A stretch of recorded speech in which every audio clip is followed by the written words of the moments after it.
Hello, welcome to this episode of About Time with me, Chris Nichols. As you know, this is the series where I get to talk to people who've meant a lot to me over the years and whose work has inspired and influenced me. And there's nobody who's done more of that than my old friend Narendra. Narendra, I'm just so delighted that you're here. Thank you. Very happy to be here, Chris. Good to see you. Good to see you too. It's been a long time. So, we work together at Ashridge, and we can talk about that when we get there. But you've done a lot since. I mean, how do you introduce yourself these days? Well, I usually start by reassuring people about my name. They struggle with it, and I do tell them that I answer to anything close. And then I go on to explain that I do three things. I teach, I consult, and I coach. So I teach primarily at Henley on a number of executive programs.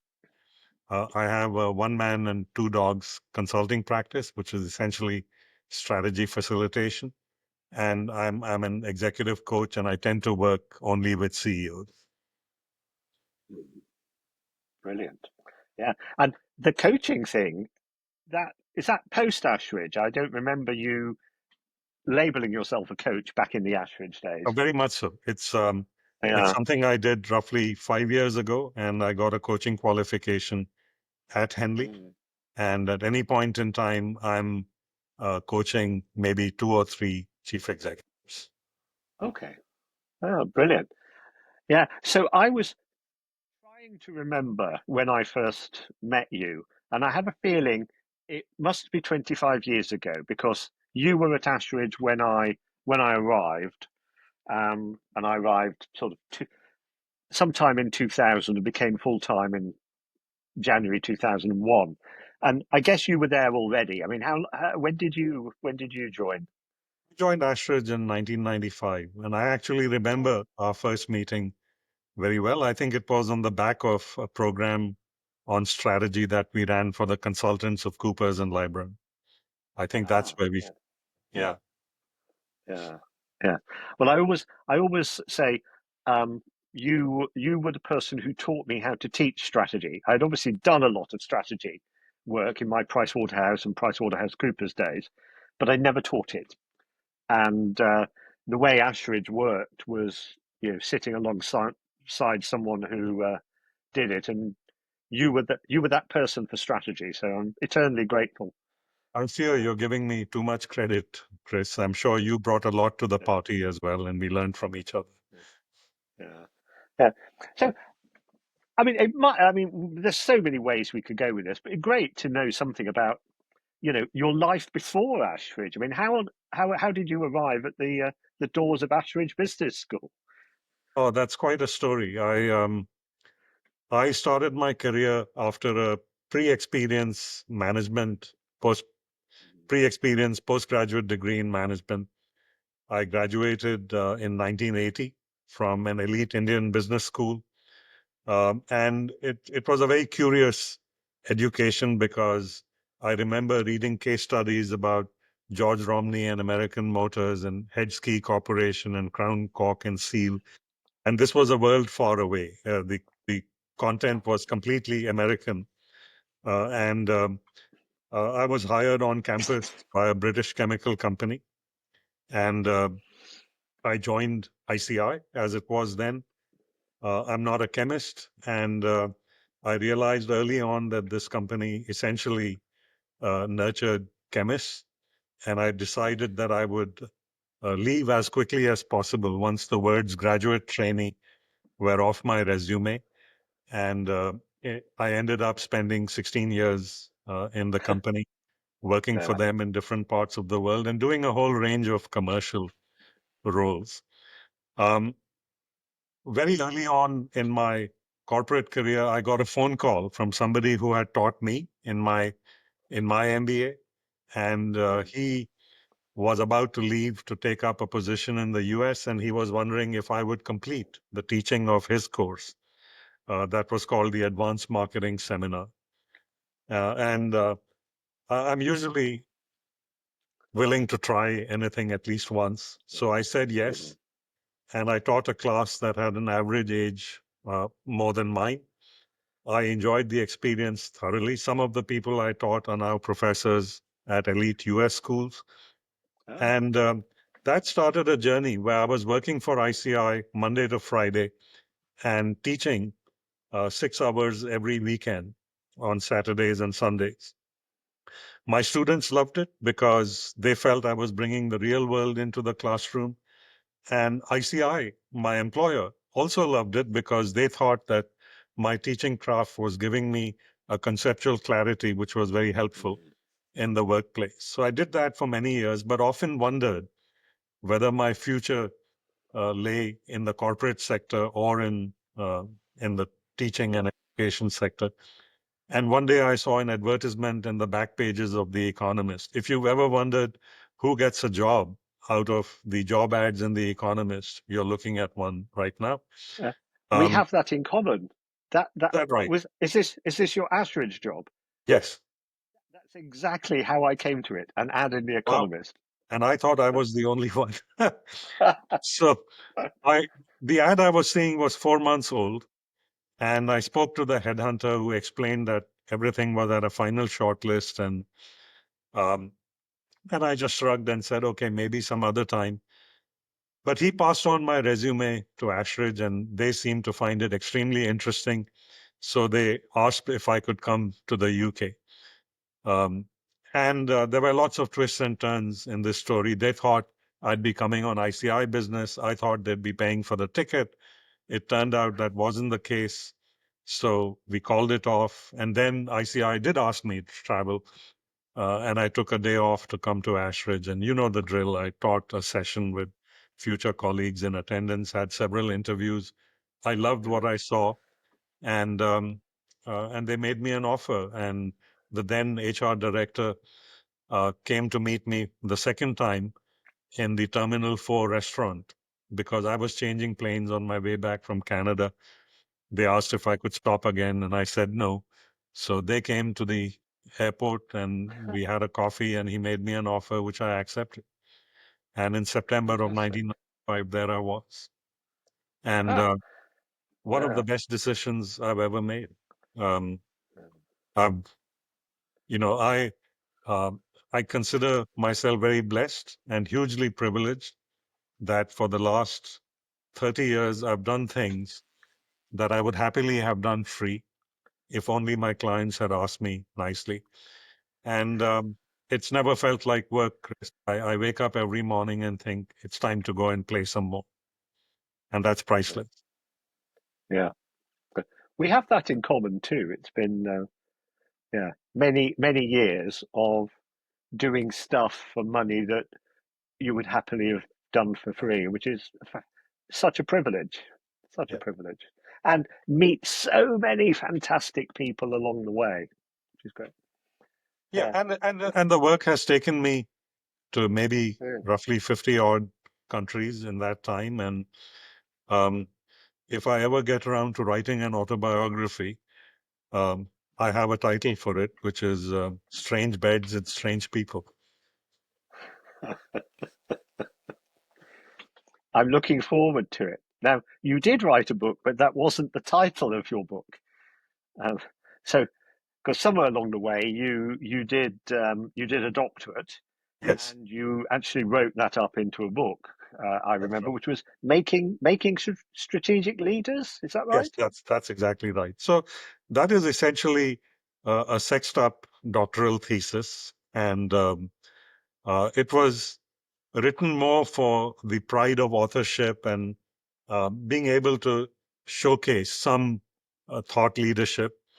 I don't know what my publisher was smoking when they printed it.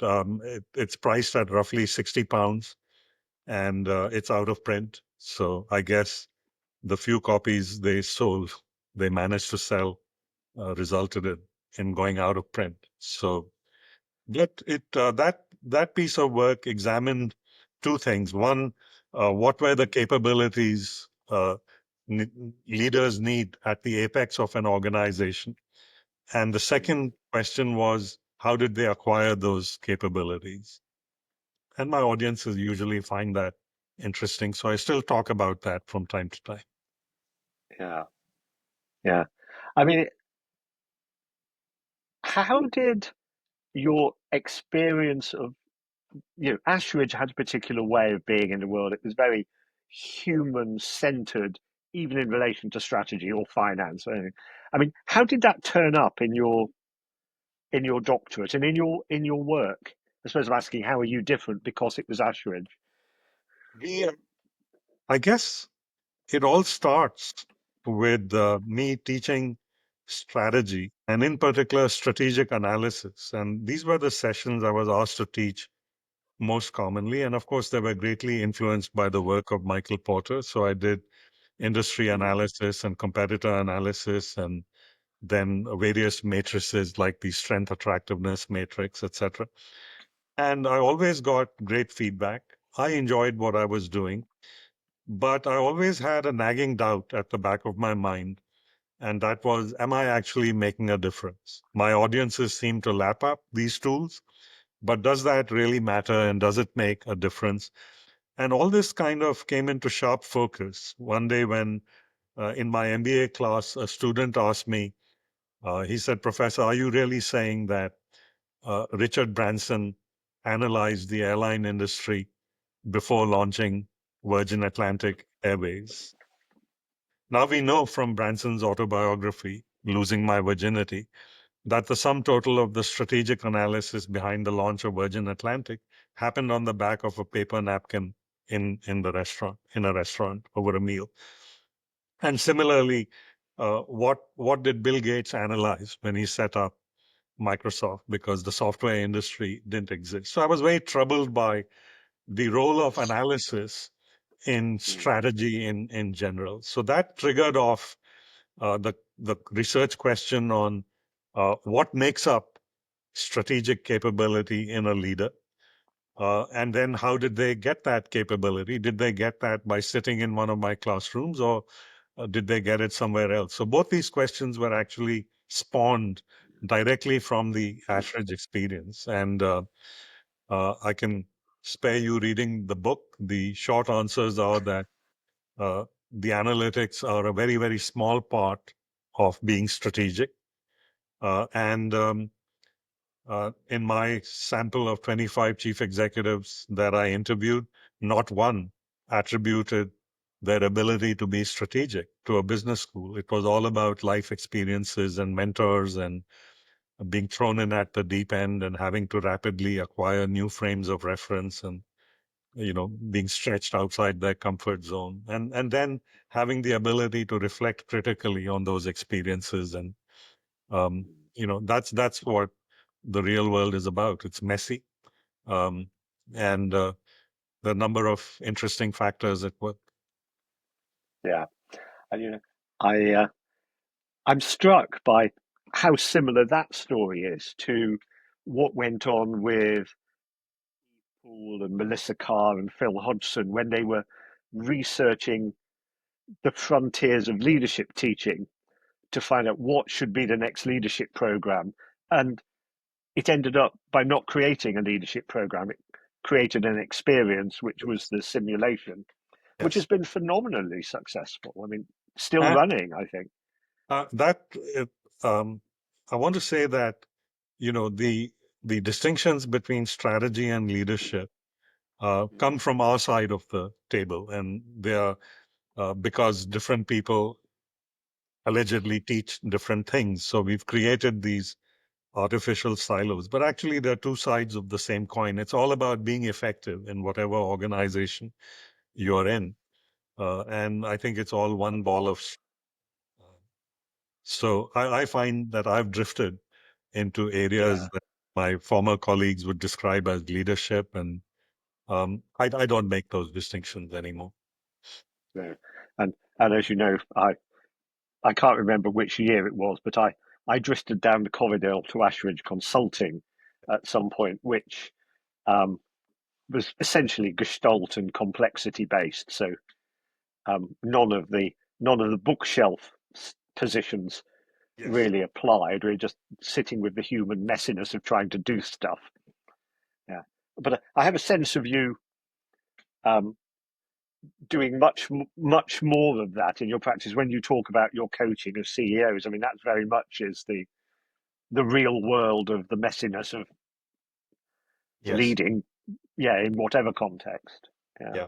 And I'm very passionate about, as you'd expect, I am very passionate about learning, not just for my clients and not just about organizational learning, which is one strand in my strategy work, but I try to practice what I preach. So I invest some time every year in my own learning and development, and the coaching seemed like a very natural adjacent space to get into. And what I've ended up with now are three things that make up a very neat virtuous circle that, the coaching and the consulting gives me a ringside view of many organizations. And the teaching gives me the conceptual frameworks and tools and methods of inquiry that I think these things come together very nicely. So I feel complete, although there's always more to learn.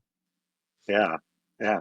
Well, maybe we can come back to some of the more to learn a little bit later on. But I'd like to say, we're all influenced by people who've inspired us and whose work lives in our work. And I just wonder, who would you draw on? If I say who's woven into your ways of working? Several people, and I've been very fortunate. I think I've had many mentors. We never use that term, but I look back and I realize that Mm, I was privileged to have several mentors. At least two of them were people who taught me between 1978 and 1980.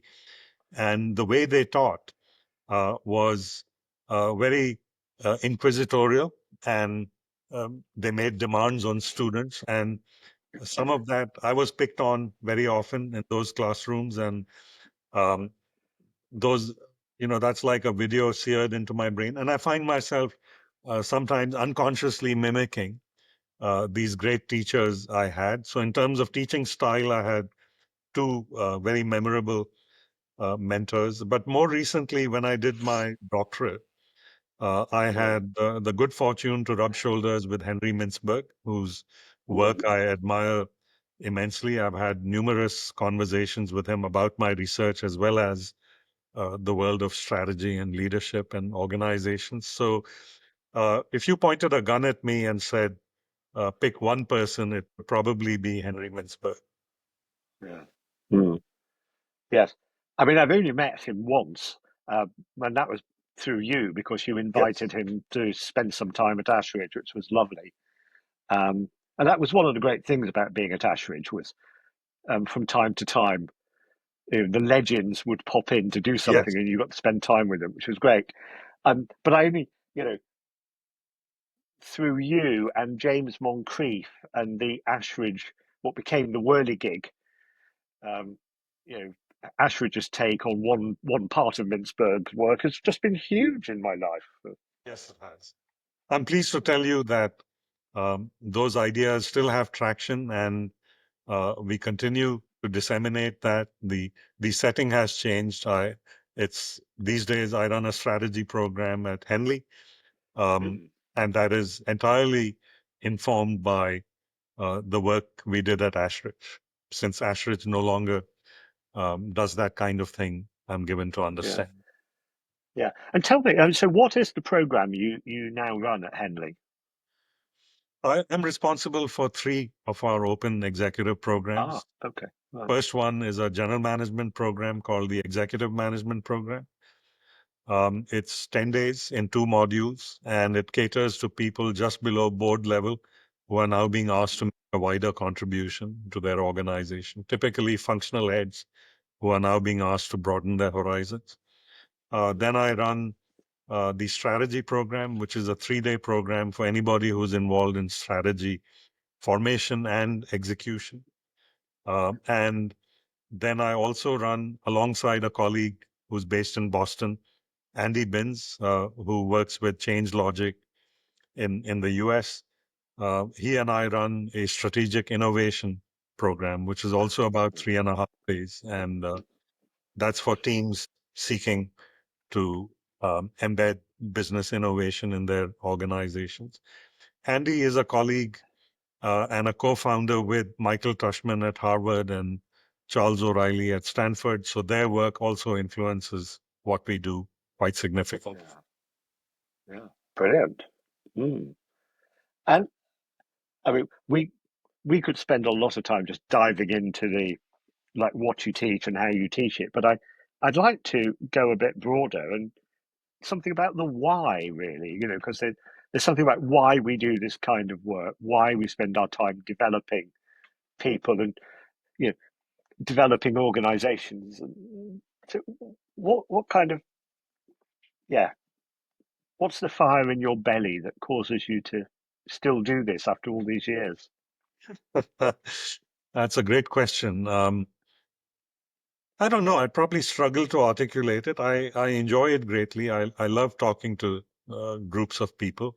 I love telling stories. I'm a storyteller at heart. Mhm. And most of my sessions are actually collections of stories. Um, I think watching people learn and grow and develop is deeply fulfilling. I can't think of what else I might choose to do for a living. And this reminds me of something that I've recently become interested in. You may know this already. I came across the Japanese idea of ikigai, which Yeah. basically, if you can imagine a Venn diagram with four circles, one of them is what are you passionate about? The second question is what are you good at? And the third is what does the world really need? And the fourth is, can you get paid for this? And I think by um, by some unconscious series of actions or by good fortune, I find that I'm doing all these four things. I'm very passionate about my work as a teacher and helping to improve the effectiveness of organizations and individuals. Um, at the risk of sounding deeply immodest, I think I'm good at it. Um, and as I've already said, I'm astonished that clients are willing to pay me for it. And I think the world needs organizations and leaders to be more effective, more human, more caring. And I find Brilliant. myself sitting at the center of this Venn diagram. Yeah, yeah. Me too. Occasionally I have a moment of a comeuppance, and one of them I was at Cranfield, and I got in a cab, and the taxi driver said, "What have you been doing?" And I said, "Oh, well, I'm a professor at a business school. I've been visiting some colleagues," he said, "Oh," he said, "Yeah, lots of people come here for that." And he said, "They come on lots of courses and things." He said, "Yes." I said, "Have you been doing it a long time?" I said, "Yes, I have." Said, he said, "Does it work? Because its companies look like they're worse than before." and, I, and I said, "Oh, that's a really good question you're asking." And it turned out this guy was you know, um, a refugee who had been a professor of philosophy in East Africa, and he from the Sudan, and he was driving a cab in Milton Keynes, and it was the most testing viva of my life. And Yeah, I think, yeah, I think this is a great question. Does it work? Is a great question, and that was partly what my doctorate was attempting to answer. And as I've already said, none of my respondents actually talked about business schools. They talked about on the job experiences. Now, here's the thing: most of us learn on the job. We learn through experience, but experience is a very slippery teacher, and often we don't know what we've learned, and the knowledge we've acquired on the job remains tacit. And I think what sitting in a classroom does is that it helps you to structure your knowledge, to reframe it, and to help convert it from tacit knowledge to explicit knowledge. People will often say, I was intuitively doing this, but now I know what I know. Now, we should not underestimate the significance of that because explicit knowledge can be used more deliberately in a wider range of settings. And that, again, helps the individual's self confidence, and that in turn impacts performance. So, I think the classroom does have a role to play. Um, we sometimes forget that influential development happens on the job. And my research was trying to bridge that gap, if you like. yeah, And yeah, I would have responded to your driver by saying, yes, I also get the feeling that things are worse than they used to be. But if we weren't doing this, how much worse could they have been? I mean, there's that side of the argument mm, as well. yeah. And the thing that I'm also very clear on is, you know, the convening power of universities, whether it's business schools or colleges or whatever, um, and the holding of a space for rigorous reflection It's is worth, yeah, is worthwhile in itself.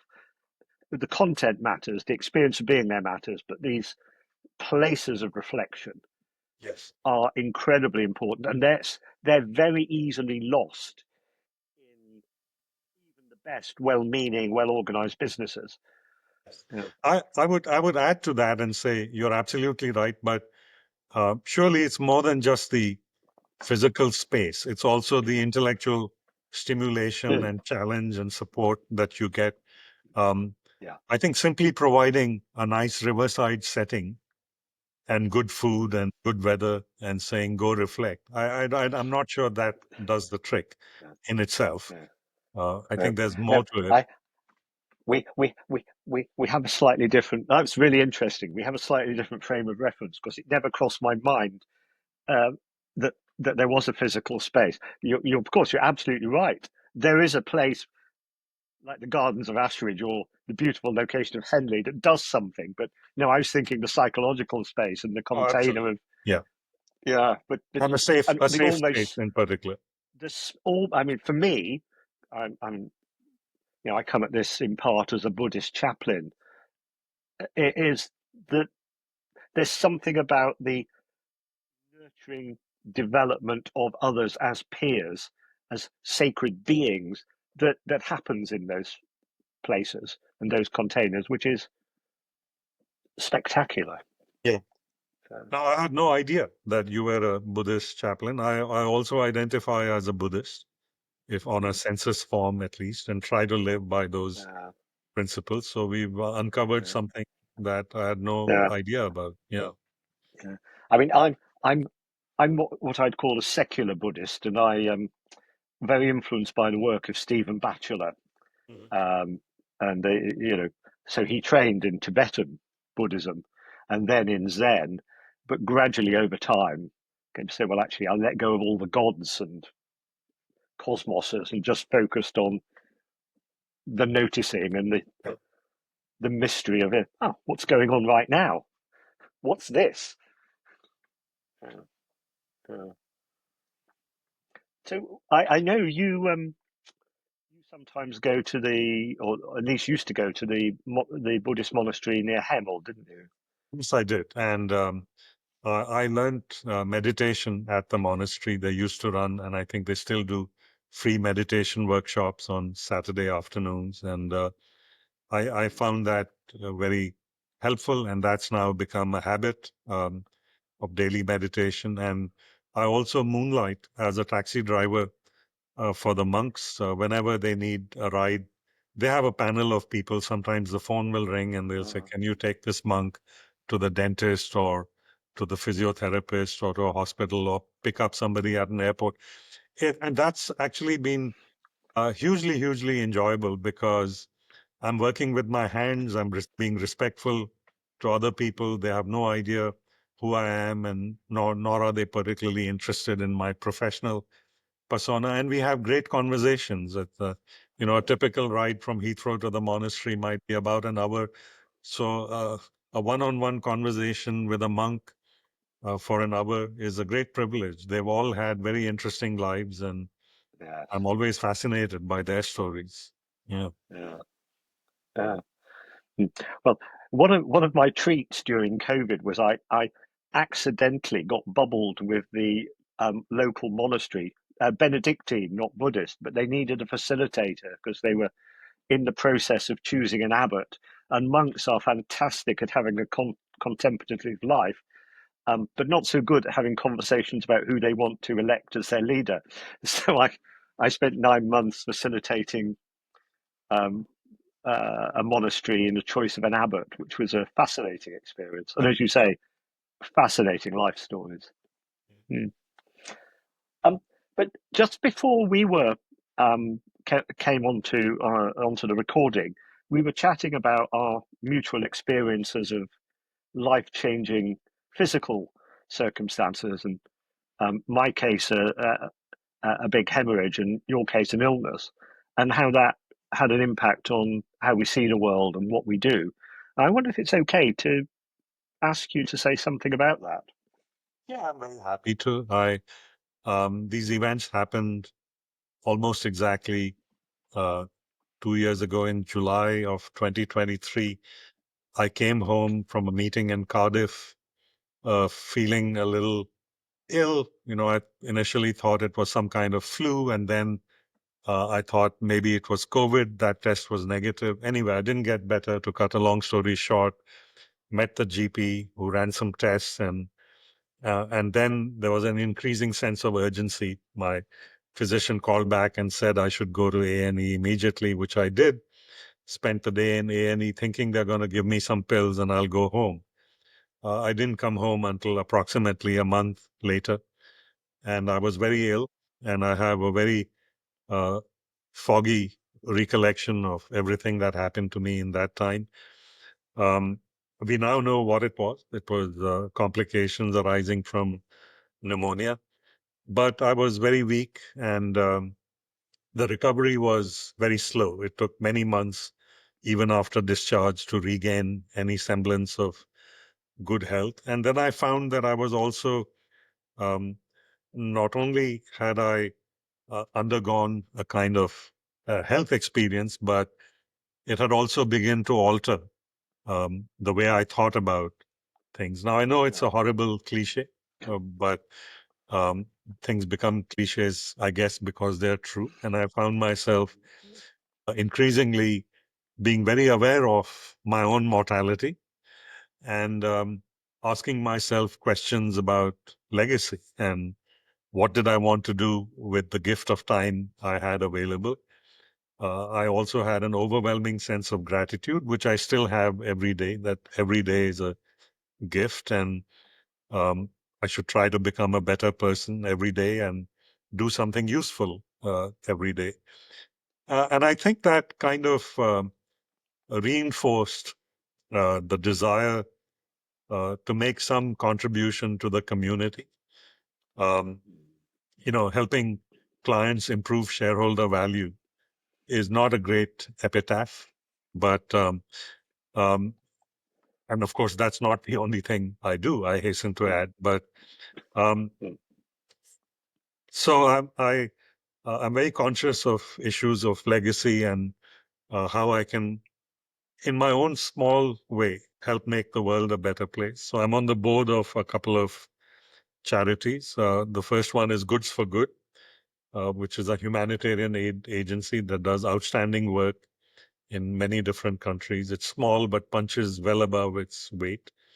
And recently, I've returned to the board of trustees of another social enterprise called Acorn Early Years, where I've recently elected chair of the board. And this again is an organization that uh, promotes social justice by making high quality childcare available in areas of deprivation, using a Okay. cross Yeah. subsidy model. I'm very proud of you know both these organizations that I'm affiliated with, and increasingly in my classroom as well. We are no longer talking five forces of competitive strategy.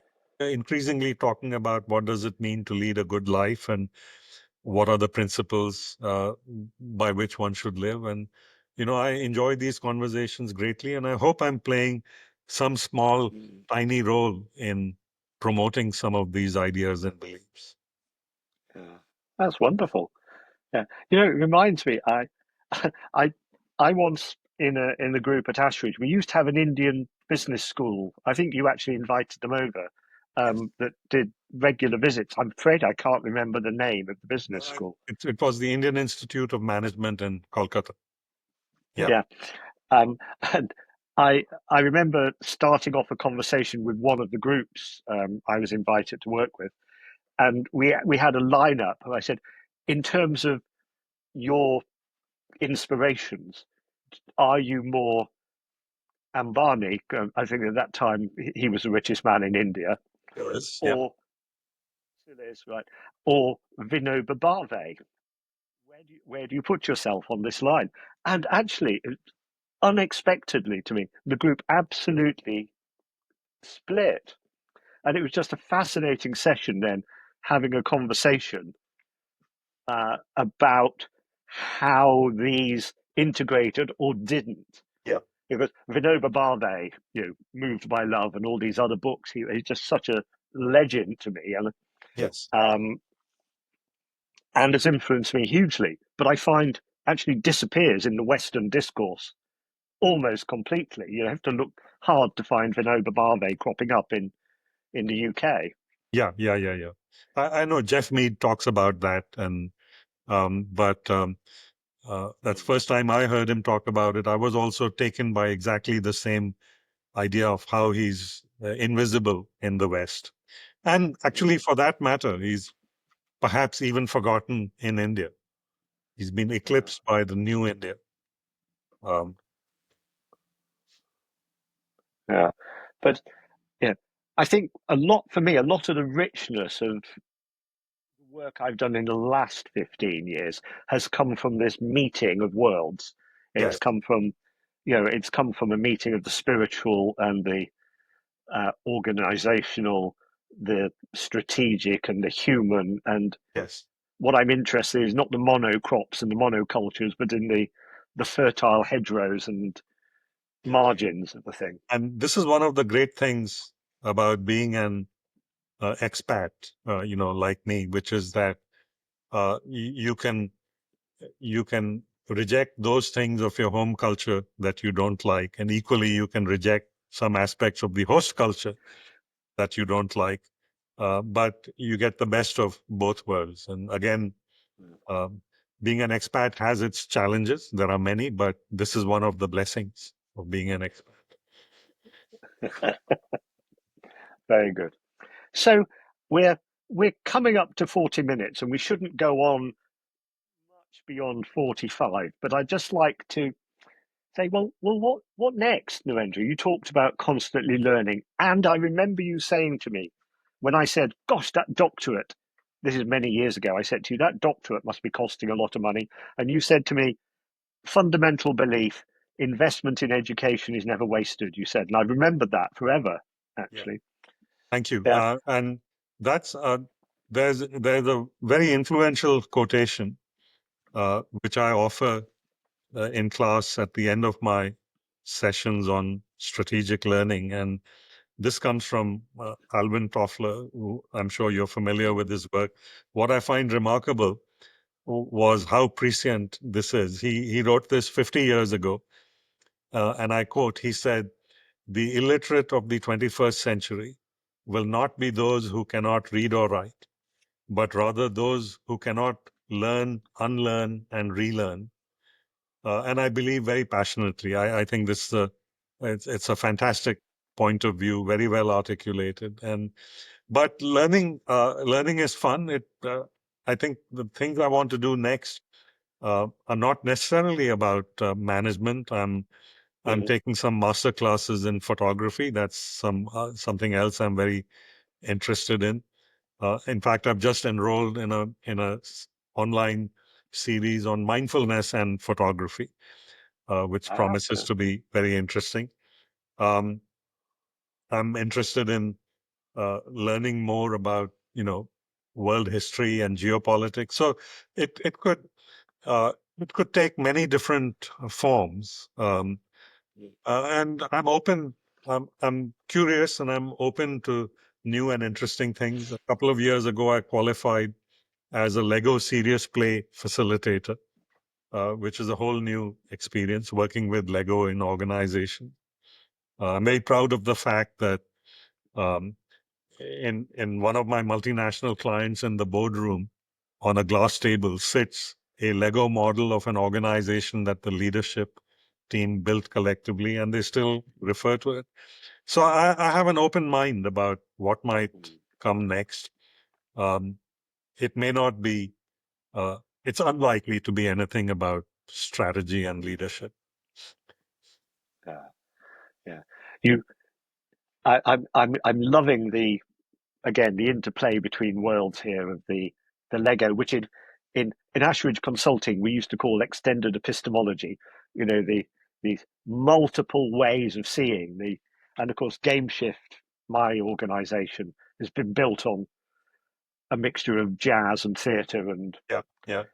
psychotherapy and all kinds of things. I must write down the phrase extended epistemology, because I wonder if that could result in a price hike for my Lego workshops. No, I found it a useful phrase to use in universities, but nowhere else. Probably right. No, but richer ways of seeing that I think there is something about in the organizational world. It's really possible for, especially in strong cultures, and we celebrate strong cultures, of getting narrower and narrower ways of seeing, so that actually this work of using photography, using art, using Lego, going out and going for a walk and learning from a forest, all brings something to the boardroom or the executive team that otherwise is missing. The language is just too small. Yeah, you're absolutely right. I think you summed it up extremely well. Yeah. Well, I've had good teachers. I've stolen that from David White, who said, in many ways we need, in his case, poetry, because otherwise the language is too small to be alive, and we need our organizations to be alive, because dead organizations can't do good work. That's a great That brings me back to your Indian wisdom, who also taught me about how to study a dead horse. Yeah. I still use that. Don't set up. Do you? Yeah. And and organizations have all kinds of routines and rituals for how they deal with a metaphoric dead horse. But apparently, people who know about these things say that when you discover you're riding a dead horse, the best strategy is to dismount, walk away, and try something different. Long may that continue. May the trying something different continue. Narendra, we could go on for ages. We probably should stop. Let me say a few words to thank our listeners, and then I'll come back to say a proper thank you to you. So, everybody, thank you for watching or listening to this episode. There are loads of connections. Narendra already mentioned Jeff Mead. I will put some other connections that I'm hearing between this and other stories into the show notes, so you could follow up with other episodes. Meanwhile, just a thank you. And Narendra, so good to see you. Thank you so much for being here. Well, a great pleasure. And I'm glad we were able to reconnect and do this. Thank you.